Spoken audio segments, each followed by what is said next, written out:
मुख्यमंत्री नीतीश कुमार इन दिनों बिहार के अलग अलग जिलों में घूम रहे हैं।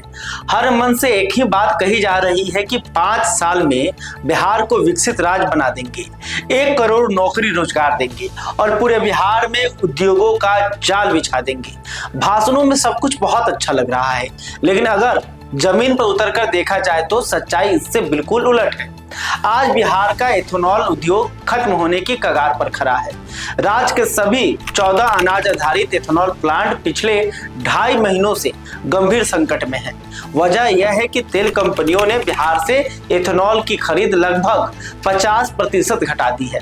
इसका मतलब यह हुआ कि जो फैक्ट्रियां महीने के 30 दिन चलती थीं, वे अब सिर्फ 15 दिन चल रही हैं। हालत इतनी खराब है कि अगर यही स्थिति रही तो अगले महीने के अंत तक एक एक कर सभी फैक्ट्रियों पर ताला लग सकता है। यह वही एथेनॉल उद्योग है जिसे कुछ साल पहले बिहार के औद्योगिक भविष्य के तौर पर पेश किया गया था। 2020 के विधानसभा चुनाव में कहा गया था कि एथेनॉल ब्लेंडिंग नीति बिहार के लिए गेम चेंजर साबित होगी। किसानों को फायदा होगा, निवेश आएगा और हजारों युवकों को नौकरी मिलेगी। इसी भरोसे पर उद्योगपतियों ने बैंक से कर्ज लिया, जमीनें खरीदी, प्लांट लगाए और लोगों को नौकरी दी। मुख्यमंत्री ने खुद 2022 में पहले अनाज आधारित एथेनॉल प्लांट का उद्घाटन किया था। उसके बाद मुजफ्फरपुर, बेगूसराय, वैशाली, नालंदा और बक्सर जैसे जिलों में तेजी से फैक्ट्रियां लगी। अब जरा समझते हैं कि आखिर ये संकट आया क्यों।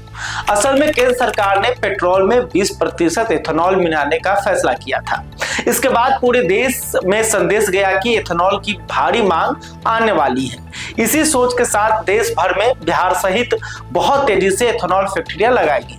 शुरू में अनुमान था कि देश को करीब 1050 करोड़ लीटर एथेनॉल की जरूरत होगी, लेकिन फैक्ट्रियां इतनी लगा दी गई कि उत्पादन क्षमता करीब 1700 करोड़ लीटर तक पहुंच गई। यानी जरूरत से कहीं ज्यादा सप्लाई खड़ी कर दी गई। अब तेल कंपनियों ने अपनी सुविधा से खरीद शुरू कर दी। उन्होंने कुछ राज्यों को कमी वाला इलाका मान लिया जहां फैक्ट्रियां नहीं थी, वहां से ज्यादा एथेनॉल खरीदने का फैसला किया गया और बिहार जैसे राज्यों से खरीद घटा दी गई। ऊपर से सबसे बड़ी समस्या यह है कि एथेनॉल को खुले बाजार में बेचा ही नहीं जा सकता। फैक्ट्री मालिक सिर्फ तेल कंपनियों को ही एथेनॉल बेच सकते हैं। अगर तेल कंपनी कह दे कि हम आधा ही खरीदेंगे तो फैक्ट्री मालिक के पास कोई दूसरा रास्ता नहीं बचता। नवंबर से बिहार से एथेनॉल की खरीद 50% घटा दी गई। इसका नतीजा यह हुआ कि फैक्ट्रियां आधी क्षमता पर चलने लगी, लेकिन फैक्ट्री का खर्च आधा नहीं होता। मशीनों की लागत, बिजली का बिल, बैंक का लोन, कर्मचारियों की सैलरी, ये सारे खर्च पूरे देने पड़ते हैं। ऐसे में फैक्ट्री लगातार घाटे में जा रही है और जल्द ही कुछ नहीं किया गया तो मालिक के पास या तो ताला लगाने का रास्ता बचेगा या फिर दिवालिया होने का। अब बात करते हैं असर की। एक एथेनॉल फैक्ट्री में औसतन 250 से 300 लोग सीधे काम करते हैं। बिहार में ऐसी 14 फैक्ट्रियां हैं, यानी करीब 4 से 4,500 लोगों की सीधी नौकरी खतरे में है। लेकिन असली नुकसान यहीं खत्म नहीं होता। इन फैक्ट्रियों से ट्रक ड्राइवर, टैंकर ऑपरेटर, मक्का और चावल उगाने वाले किसान, गोदामों में काम करने वाले मजदूर, मशीनों की मरम्मत करने वाले लोग और आसपास की छोटी दुकानों की रोजी रोटी जुड़ी होती है। एक फैक्ट्री से कम 800 से 1000 लोग अप्रत्यक्ष रूप से प्रभावित होते हैं। इसका मतलब यह है कि कुल मिलाकर करीब 18 से 20 हजार परिवारों की आजीविका इस संकट में फंसी हुई है।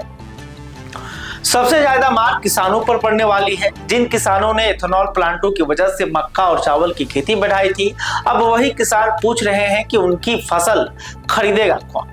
जब फैक्ट्रियां बंद होंगी तो अनाज की मांग गिरेगी, दाम गिरेंगे और किसान फिर से घाटे में चला जाएगा। वहीं बिहार के उद्योग मंत्री कह रहे हैं कि अगर एथेनॉल ब्लेंडिंग का प्रतिशत बढ़ा दिया जाए तो समस्या हल हो जाएगी। यानी जिम्मेदारी केंद्र की, फैसला तेल कंपनियों का और नुकसान बिहार का। सवाल यह है कि जब निवेश को बुलाया गया था तो राज्य सरकार ने निवेश की सुरक्षा की कोई गारंटी क्यों नहीं दी। मुख्यमंत्री जब 1 करोड़ नौकरी देने की बात करते हैं तो पहले यह बताना चाहिए कि जो नौकरियां पहले से मौजूद हैं उन्हें बचाने के लिए क्या किया जा रहा है। क्योंकि विकसित राज्य सिर्फ भाषणों से नहीं बनता। विकसित राज्य तब बनता है जब संकट के समय सरकार, उद्योग, मजदूर और किसान के साथ खड़ी दिखाई दे। आज बिहार की एथेनॉल फैक्ट्रियों की बंद होती चिमनियां सिर्फ एक उद्योग का संकट नहीं दिखा रही, बल्कि यह बता रही है कि नीतियों की कीमत आखिरकार आम आदमी कैसे चुकाता है। अगर यही हाल रहा तो बिहार में न सिर्फ फैक्ट्रियां बंद होंगी, बल्कि निवेशकों का भरोसा भी टूट जाएगा और तब विकसित बिहार और 1 करोड़ नौकरी सिर्फ भाषणों तक सिमट कर रह जाएंगे। खैर, अभी तक आपने हमारे चैनल को सब्सक्राइब नहीं किया है तो तुरंत कर लें।